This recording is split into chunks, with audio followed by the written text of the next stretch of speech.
Hello, my name is Pastor Kris Kollar. I'm the pastor of Pleasant Valley Lutheran Church near Malabar Farm and St. Paul Lutheran Church in Lucas, Ohio. Greetings. We are reading through the Bible with commentary. We are in the book of Deuteronomy, the fifth book of the Bible, the fifth book of the Torah, the law that is given mostly by Moses, although also by other teachers collectively. They have put together this teaching for the future generations to know where they've come from and where they need to continue going. So we're on to chapter 11, which the subheading is Rewards for Obedience. And you hear that several times through Deuteronomy, obedience and punishment if you disobey.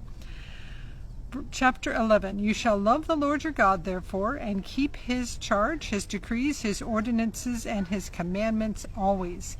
Remember today that it was not your children who have not known or seen the discipline of the Lord your God, but it is you who must acknowledge his greatness, his mighty hand, and his outstretched arm, his signs and his deeds that he did in Egypt to Pharaoh, the king of Egypt, and to all his land. What he did to the Egyptian army, to their horses and chariots, how he made the water of the Red Sea flow over them as they pursued you, so that the Lord destroyed them to this day. What he did to you in the wilderness until you came to this place, and what he did to Dathan and Abiram, sons of Eliab, son of Reuben, and how in the midst of all Israel the earth opened its mouth and swallowed them up, along with all their households, their tents, and every living being in their company.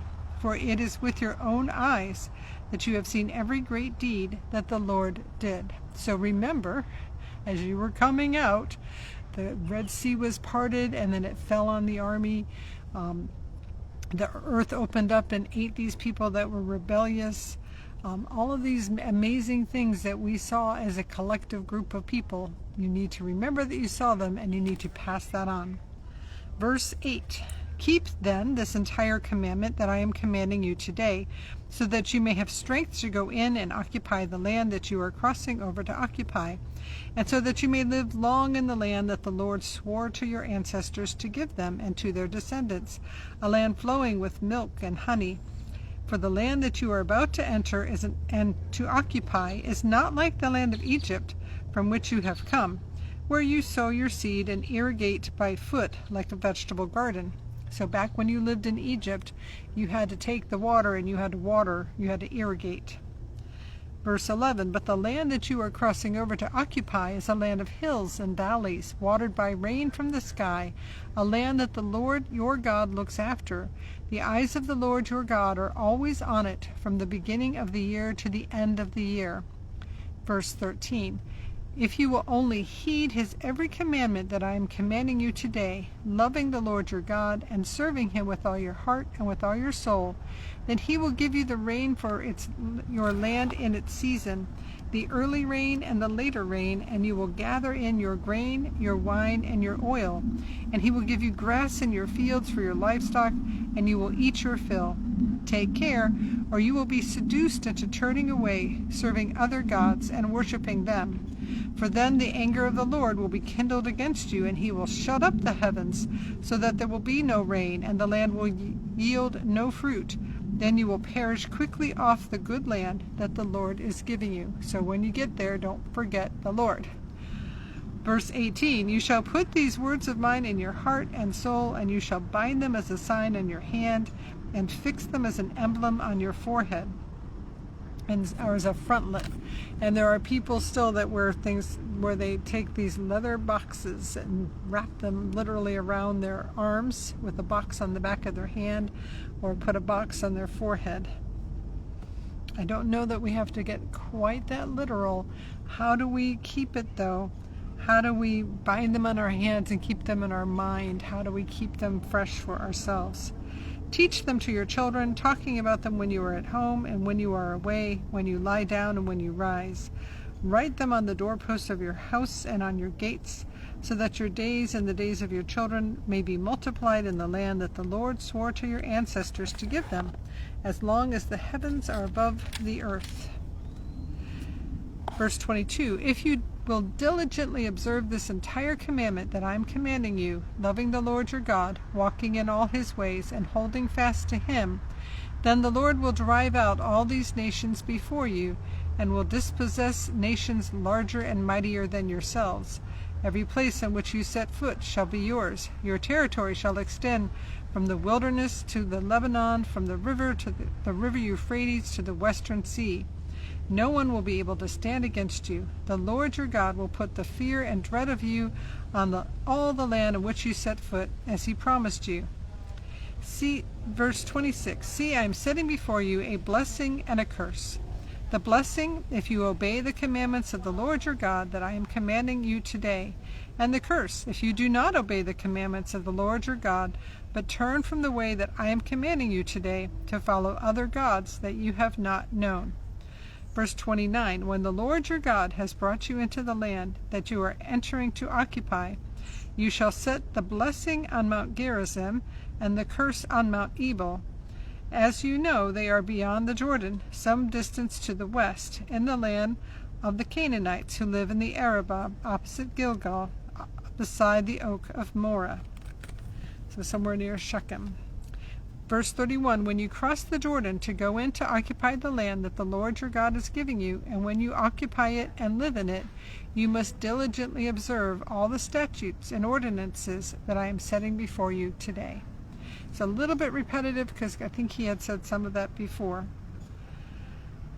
Chapter 12, These statutes and ordinances that you must diligently observe in the land that the Lord your God of your ancestors has given to you to occupy all the days that you live on the earth. You must demolish completely all the places where the nations whom you are about to dispossess serve their gods, on the mountain heights, on the hills, and under every leafy tree. Break down their altars, smash their pillars, burn their sacred poles with fire, and hew down the idols of their gods, and thus blot out their name from their places.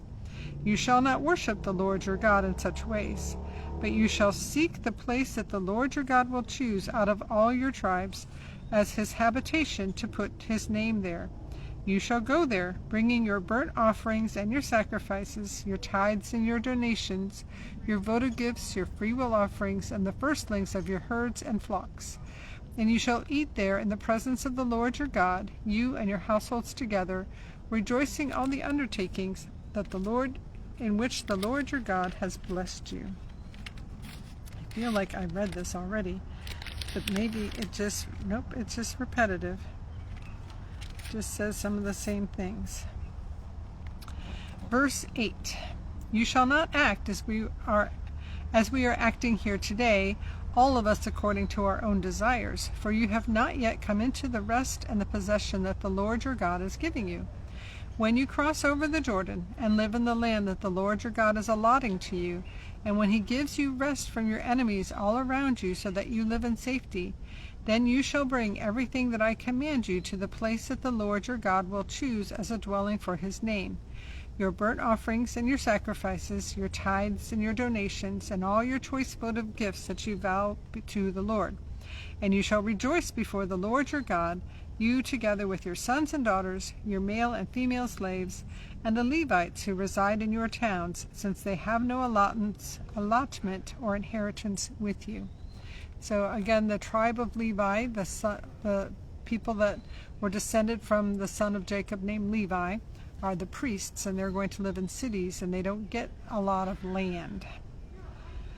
Verse 13, Take care that you do not offer your burnt offerings at any place you happen to see, but only at the place that the Lord will choose in one of your tribes. There you shall offer your burnt offerings, and there you shall do everything I command you. Verse 15, So this means that if they want to eat meat, they have to go to Jerusalem? Verse 15, Yet whenever you desire, you may slaughter and you may eat meat within any of your towns, according to the blessing that the Lord your God has given you. The unclean and the clean may eat of it, as they would of a gazelle or a deer. The blood, however, you must not eat. You shall pour it out on the ground like water. Nor may you eat within your towns the tithe of your grain, your wine, or your oil, the firstlings of your herds and your flocks, or any of your votive gifts that you vow, your freewill offerings or your donations. These you shall eat in the presence of the Lord your God, at the place that the Lord your God will choose.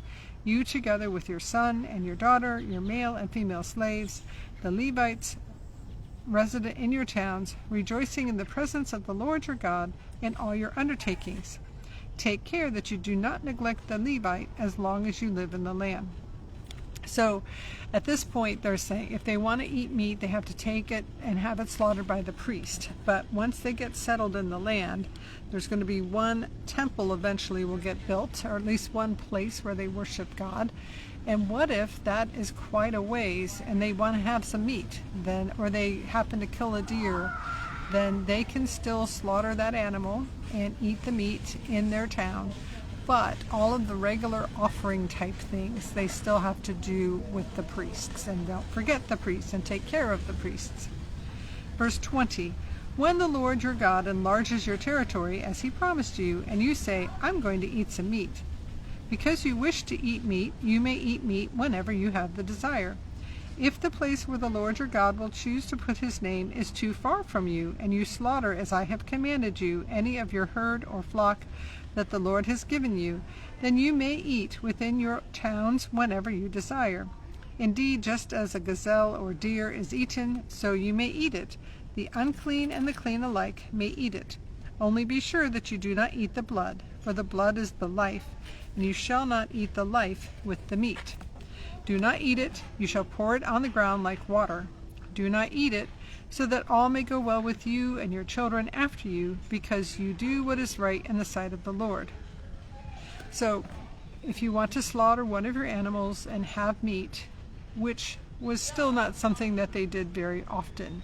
It was, now they would have had fish, they might have had fowl, birds, any kind of birds, but actually slaughtering, when we talk about slaughtering the fatted calf, it was a big deal because they didn't do that very often. And then you had an entire cow's worth of meat, so you'd have a big party and everybody would eat. Everybody in town would come to the party. But the sacred donations that are due from you and your voted gifts you shall bring to the place that the Lord will choose. You shall present your burnt offerings, both the meat and the blood, on the altar of the Lord your God. The blood of your other sacrifices shall be poured out beside the altar of the Lord your God, but the meat you may eat. So anything that's like a traditional, that you're supposed to be sacrificing to the Lord, you still have to go do that. Anything you make a vow and you make an offering, you still have to do that. You still have to take those things to Jerusalem, to the place that will be determined, which is Jerusalem. And you still have to take care of the priests. Verse 28, be careful to obey all these words that I command you today, so that it may go well with you and with your children after you forever, because you will be doing what is good and right in the sight of the Lord your God. Verse 29, when the Lord your God has cut off before you the nations whom you are about to enter to dispossess them, when you have dispossessed them and live in their land, take care that you are not snared into imitating them after they have been destroyed before you. Do not inquire concerning their gods, saying, how did these nations worship their gods? I also want to do the same. You must not do the same for the Lord your God, because every abhorrent thing that the Lord hates they have done for their gods.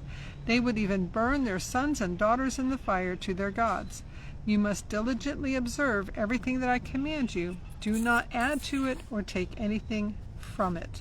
So over and over and over and over and over and over again, do not worship the gods that the people here worship. You need to worship the Lord your God, no idols. You need to destroy all of the shrines, all of the idols, all of the accoutrement, all of the stuff involved with worshiping any god other than the Lord God. And you need to destroy all that stuff, and don't let those other gods be a snare that distracts you and takes you away from worshiping God. You are allowed to allowed to slaughter meat in your own town if it's far away from the temple, but don't forget to take your offerings to the temple, and don't forget to take care of the priests. So how does that apply for us today? We can eat meat all the time. I do anyway. We don't of course, we also don't slaughter things in our backyard for the most part. Things get slaughtered at a slaughterhouse. But the bigger thing is what takes you from worshiping God. What things could be a snare to you or distraction to you that everybody around you really is into whatever it is. But is that thing, whatever that is, going to take you away from worshiping God? Then that's a problem. That's a snare. And that's a thing that needs to not happen. So we don't have to take offerings to the temple. We don't have to necessarily we make a vow and now we're going to sacrifice an animal. Although it is good to remember our priests, our pastors, our people that take care of us spiritually. Those people, including me, of course, need to be taken care of like anybody else does.